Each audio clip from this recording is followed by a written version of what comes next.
Good morning to all of you.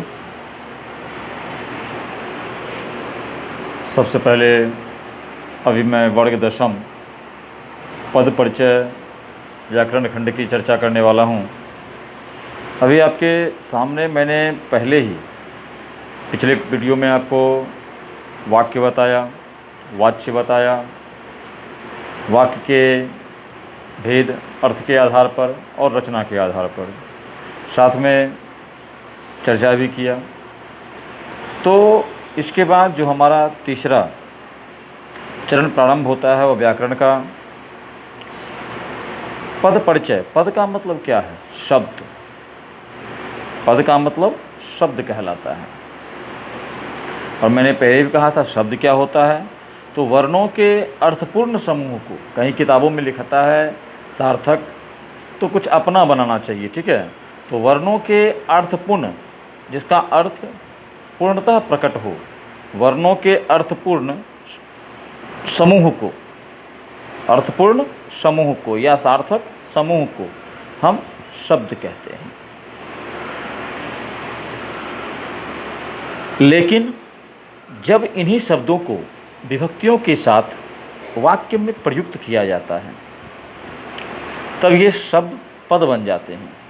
देखिए, जब इन शब्दों में विभक्ति का, विभक्ति मीन्स कारक की विभक्तियों का, जी हाँ, काके की रारी जी होता है ना विभक्ति, तो कारक की जो 8 विभक्तियां हैं संबोधन तक, तो उन सभी विभक्तियों का जब प्रयोग करते हैं तो ये शब्द पद बन जाते हैं। जी हाँ, पद और शब्द में अंतर है, ध्यान दीजिएगा इस चीज़ का। कई लोग आपको बताएंगे कि पद ही शब्द है, शब्द ही पद है, वो बिल्कुल गलत है। जब शब्दों के साथ कारक की विभक्तियों को जोड़ा जाता है तो वह पद बनता है। जैसे मैंने कहा राम शब्द है, मैंने कहा राम, तो राम एक शब्द है। अब मैंने कहा राम की पुस्तक, तो राम के साथ देखिए कारक जुड़ा, ठीक है, राम के साथ एक कारक जुड़ा की, तो कारक का चिन्ह आया। तो इन कारक के शब्दों को, तो इन कारक के शब्दों को जो संयुक्त जो शब्द बने हैं हमारे पास, यही शब्द पद कहलाएंगे। मतलब बिना विभक्ति के शब्द हैं, विभक्ति से युक्त पद हैं। अब देखिए, पद परिचय से हमारा क्या तात्पर्य है। सबसे पहले पदों की का विश्लेषण, विश्लेषण का मतलब होता है उसको विशेष रूप से व्याख्या करना, विशेष रूप से व्याख्या करना ही विश्लेषणता कहलाती है।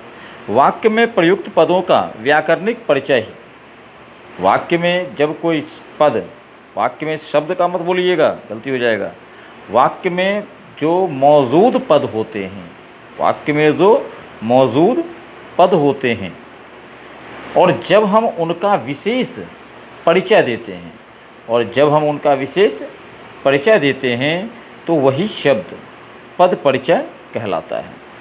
अन्य शब्दों के साथ किसी वाक्य में प्रयुक्त क्या हो सकते हैं, तो संज्ञा हो सकता है, सर्वनाम हो सकता है, विशेषण भी हो सकता है, संबंध बोधक, समुच्चय बोधक तथा विस्मयादि बोधक भी हो सकते हैं।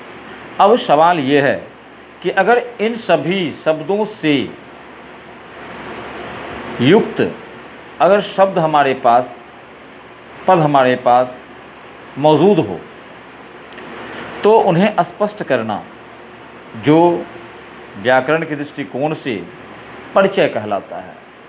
विश्लेषणात्मक का मतलब होता है किसी की व्याख्या या किसी का परिचय देना कि वो क्या है। तो जब हम उन सभी शब्दों का परिचय देते हैं तो वही पद परिचय कहलाता है। अब मैं कहता हूँ किसी पद का परिचय देने के लिए उस शब्द का, देखिए, जब आप किसी शब्द का परिचय देंगे तो आपके पास कुछ बातें ऐसी हैं जो आपके पास ज़रूर ध्यान में रखना चाहिए आपको। जैसे आप कहिएगा सर कौन सा बात ध्यान में रखेंगे? जी हाँ, तो सुन लीजिए, जो आप किसी शब्द का या पद का जब परिचय देते हैं उस समय आपको उस पद का भेद, उस शब्द का भेद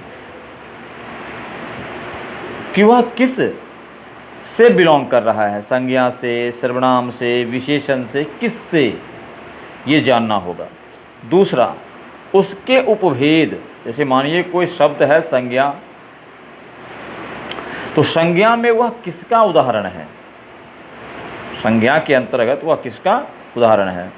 फिर लिंग, जी हाँ, स्त्रीलिंग हो या पुल्लिंग हो, वो तो आपको सेंटेंस, जैसे आप वाक्य को पढ़ते हैं तो अंदाजा आ जाता है कि वह सेंटेंस किस लिंग का है, किस स्त्रीलिंग का है या पुल्लिंग का है। अब देखिए वचन, इस किस वचन का है, एक वचन का है, द्विवचन का है कि बहुवचन का है। तो सबसे पहली बात तो हिंदी में द्विवचन नहीं होता, ठीक है, ध्यान दीजिएगा, हिंदी भाषा में द्विवचन को कहीं नहीं कहा गया है। इसमें अंग्रेजी में कहते हैं वंस एंड मैनी, और हिंदी में कहते हैं एक, अनेक। ओके, अब देखिए कहता है कारक, कारक का कौन सा रूप इससे जुड़ा है, कारक का कौन सा रूप इससे जुड़ा है वह भी बताना होगा आपको। उसके बाद कर्ता का कारक के अंतर्गत, कर्ता का कारक के अंतर्गत जो संबंध देखा जाता है वो किस तरह से, किस